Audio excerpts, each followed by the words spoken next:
I want you to have a space like this. Like if you're at that point where you literally just want to pull your hair out, you're just getting so tired of watching Netflix, you watched every series, you don't know what to do with yourself, and you're trying to figure out a hobby, why not just take what you already have in your house and make a little nook, a little space as your space. This is Tondalea from Take Back Your Throne, and today we'll be creating a sanctuary, part 1.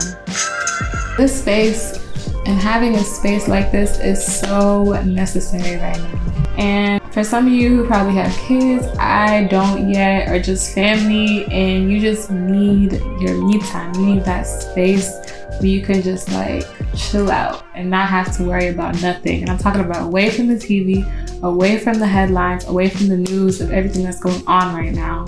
Like this is a beautiful space. Like when I wake up, you hear that? Those birds, there's a little tree right outside our door, and those birds chirp all day long. It's actually hilarious because one of my friends thinks that they're bots, because literally from 8 a.m. to about 4 o'clock in the morning, they're still chirping. But it's a beautiful thing to be in this space and just meditate. I listen to the sound of the birds. Everything is just so serene in this space.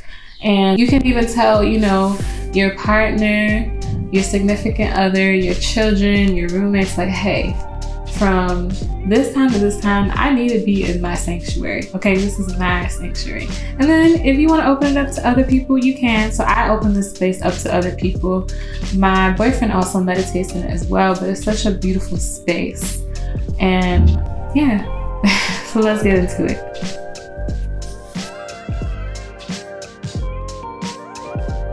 So this space actually came about because my lovely sister, that's what I call my friend, my sister. This was her space, and she allowed my boyfriend and I to stay here. So now it's our space. This space has always been the space where there has been plants in this area, but it was never open. So one day as I was meditating, I just had a very clear vision of just opening up this space and making it a space that is a sanctuary. And I also am a gardener, or also known as the cultivator of life.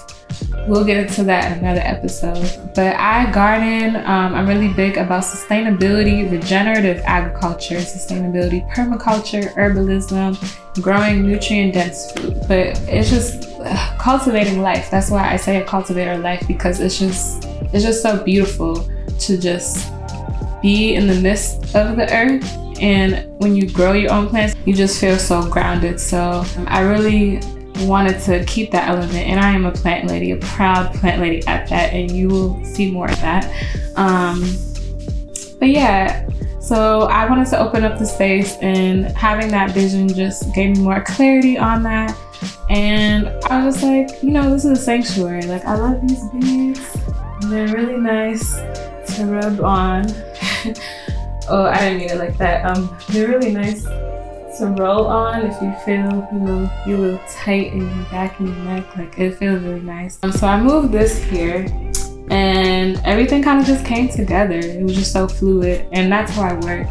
But yeah, after I created this space, it's just one of my essential spaces.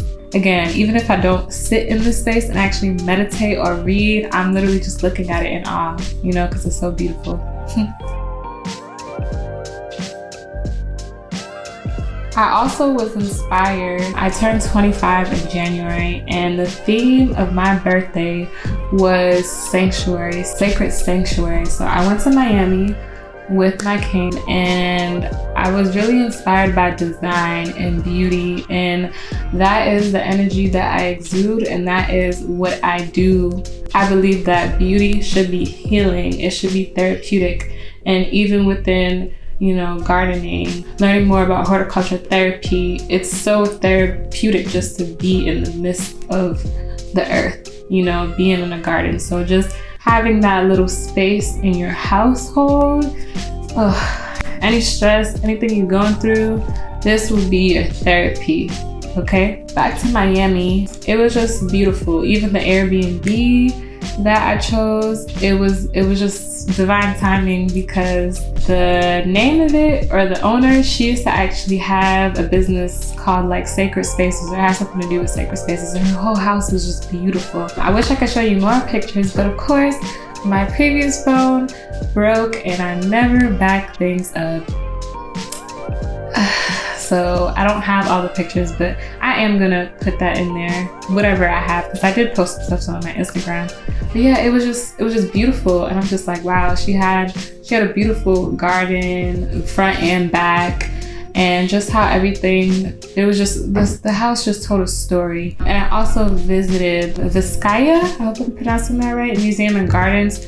Beautiful, beautiful, beautiful, beautiful. If you ever go to Miami, please visit that space. It's an estate. It's just beautiful, beautiful. Just that space, and just really being in a warm place.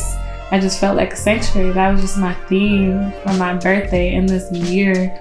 So this is how this space really came about. And I actually desire to, teach people, because I am a teacher. I'm a guest educator as far as my 9 to 5. But I also just naturally am inclined to teach people. So my goal is to be able to show them and, illustrate it by what I do and what I create. Thank you so much for watching, and of course, please subscribe. This is my very first YouTube video, and in part 2, I will be going more in depth about how to create your very own sanctuary.